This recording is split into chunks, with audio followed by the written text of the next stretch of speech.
This is a Lexmark Pro 915 printer, and a lot of Lexmark inkjet printers have this issue with the document feeder, where it says document feeder jam, or if it's open or something like that, and it's not going to let you print even or do anything with the printer. And a lot of times people just get rid of it, and they really shouldn't. You really shouldn't get rid of it because it's an easy fix.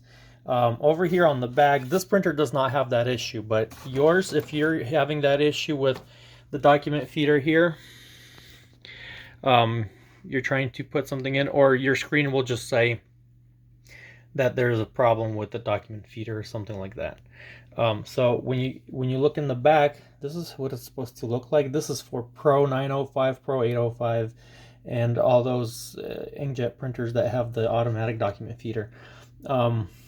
This is what it's supposed to look like, and yours probably looks where there's a gap. This is probably what it looks like right now on yours.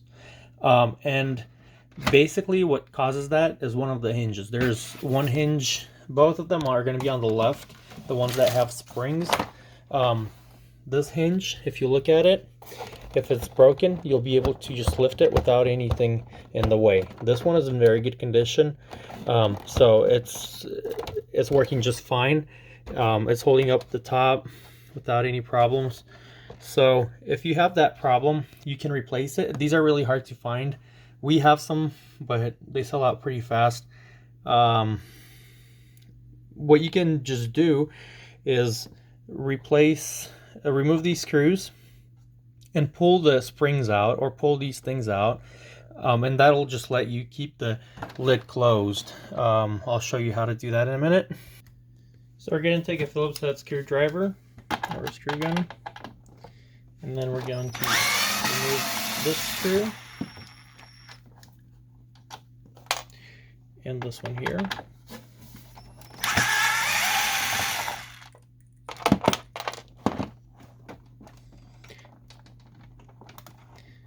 Now, in your case, if this is broken, you'll be able to just lift it up and remove these two pieces here.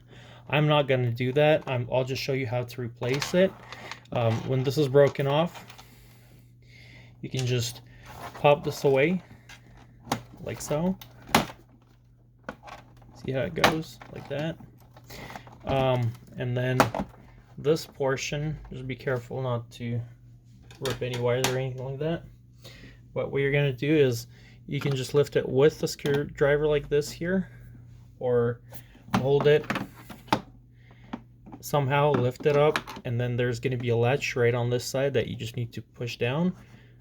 If you have a flathead screwdriver, you just heard it latch in there again. So you're just going to put it in there, and it just comes right out. This is the one that holds it down. So when you put a new one in, it just latches in there. Once again, here we go, and that's out. You can put this one, a new one in. Very simple. Just pop it in there and attach the two screws. There's also, if yours is okay, in this portion of the printer, there's another one that's right underneath it.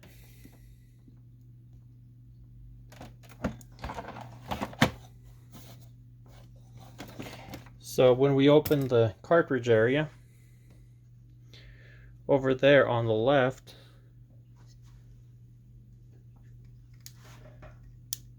is another one. It's behind there.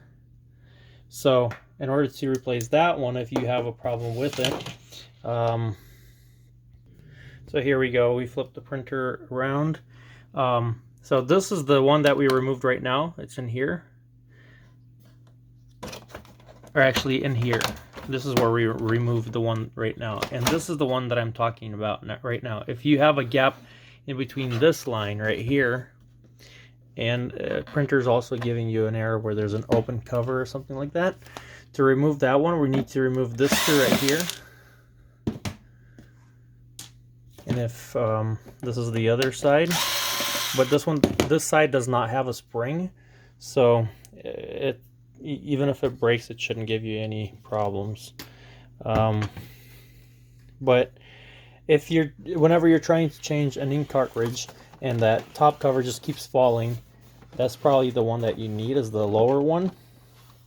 So after we remove the 2 screws in the back, it's basically just 1 screw for 1 hinge. We're going to unlatch this here by pushing this latch to the left and this one to the right. It lets us open this up like so. And this is the hinge that we're talking about. Here we go. It has 3 screws on it. We can lift actually, and since we already have it unscrewed, it should come right out.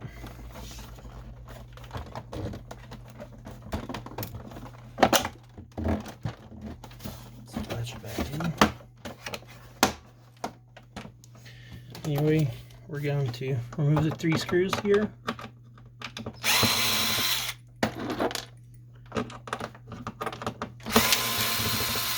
We don't want to lose any of the screws. One fell in here, but I'll try to get it out.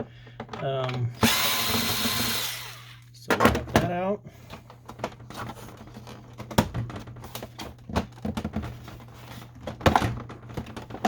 There we go. So it comes right out like that. There's also like a pin over here that holds it on the side. You can just push this to the left, this portion, and it just pops right back in and out. So if this one is broken, you can replace it. And like I said, if you cannot find one, remove the spring from in here, and just you're basically you're gonna have a hinge, but it's not gonna have the holding power of, like, when you're just gonna have to use some support when changing the ink cartridges, or hold it with one hand anyway. But at least you're not going to have a problem where your printer is telling you that your cover is open. In any case, this is the top one that we first showed, is the one that's most likely to have a problem, and hopefully you can figure it out, fix it real quick, and keep using the printer. Thank you for watching this. Please like this video if we were able to help you with this issue. Like I said, this is for many Lexmark all-in-one printers that are inkjet. It's a very common problem with this series and the previous ones. So hopefully this helps you. Please like, share, subscribe, and have a wonderful day. Thank you.